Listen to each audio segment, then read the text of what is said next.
Welcome to Traveler's Tales. I am your host, Greg Alonzo.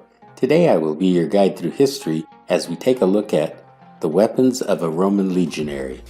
Before we begin, just a quick reminder that we post new videos every Tuesday, Thursday, and Saturday with special editions on Thursdays. Don't forget to hit the little bell icon to be notified each time we post new videos.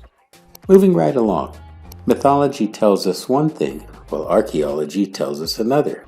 Why were the Romans so successful on the battlefield? Were their weapons superior to those of their enemies? Today we will answer these questions as we take a look at the advantages in the arsenal of the Roman legionary. Initially, personal equipment was produced in small numbers to establish patterns and used in an established manner. These standards and patterns and uses were called militaris or disciplina. Its regular practice during the Roman Republic and the Roman Empire led to military excellence and victory. Their equipment gave the Romans a very distinct advantage over their barbarian enemies, especially in the case of armor. Initially, the Romans used weapons based on Greek and Etruscan models. Once they encountered the Celts, they based new varieties on Celtic equipment. To defeat the Carthaginians, the Romans constructed an entire fleet called the De Novo, based on the Carthaginian model. Once a weapon was adopted, it became standard. The standard weapons varied somewhat during Rome's long history, yet the equipment and its use were never individual. Let's begin with sidearms. The legionary carried a pugio. This is a dagger that was popular with legions. Like most other equipment carried by the legionary, it underwent some changes during the first century. Generally, it had a leaf-shaped blade 18 to 28 centimeters in length and 5 centimeters in width. The tang was wide and flat initially, and the grip was riveted through it, as well as through the shoulders of the blade. Around 50 of the Common Era, a rod tang was introduced and the hilt was no longer riveted through the shoulders of the blade. Now we come to the gladius. In Latin, gladius is the general word for sword. In the Roman Republic, the term gladius hispaniensis, which means Spanish sword, refers specifically to a short sword, 60 centimeters long, which is 24 inches in length, and was used by the Roman legionaries since the 3rd century before the Common Era. The gladius was considered the primary weapon used by the soldiers in war. In fact, many historians referred to the gladius hispaniensis as the sword that conquered an empire.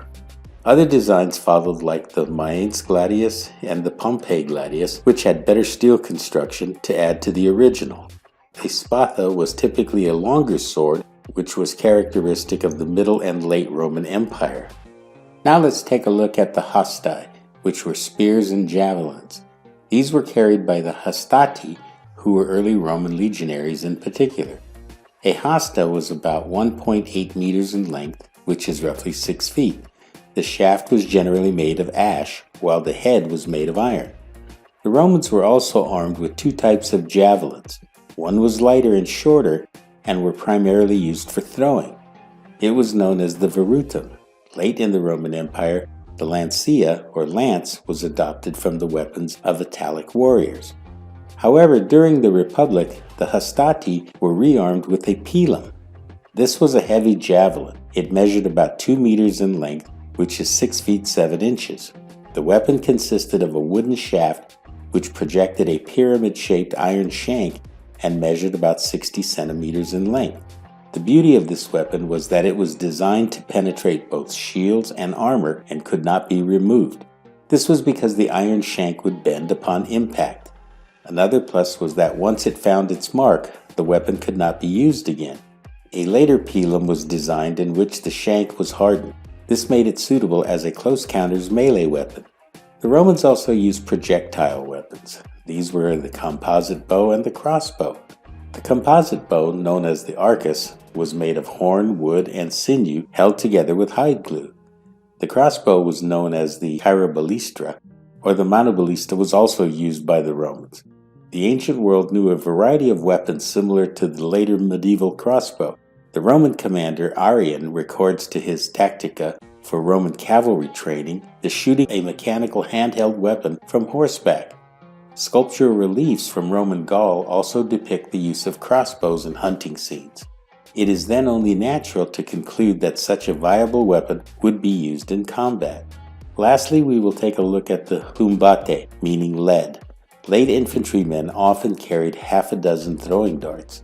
These had an effective range well beyond the javelin. These darts were carried clipped to the back of the shield. We can clearly see by his sidearms the Roman legionary was well equipped for various types of battle. It is also obvious that these weapons were used in tandem in battle formations, thus giving the Roman legion the advantage over those who attacked in mass. This brings us to the end of the weapons of the Roman legionary. Thank you for joining us for this edition of Traveler's Tales. If you enjoyed this video, please consider joining our channel and becoming a sponsor. Your support will enable us to continue putting out quality videos. Don't forget to like and subscribe to Traveler's Tales. This really is the best way to help our channel grow. Until we meet again at the crossroads of folklore and fact, Cartistos.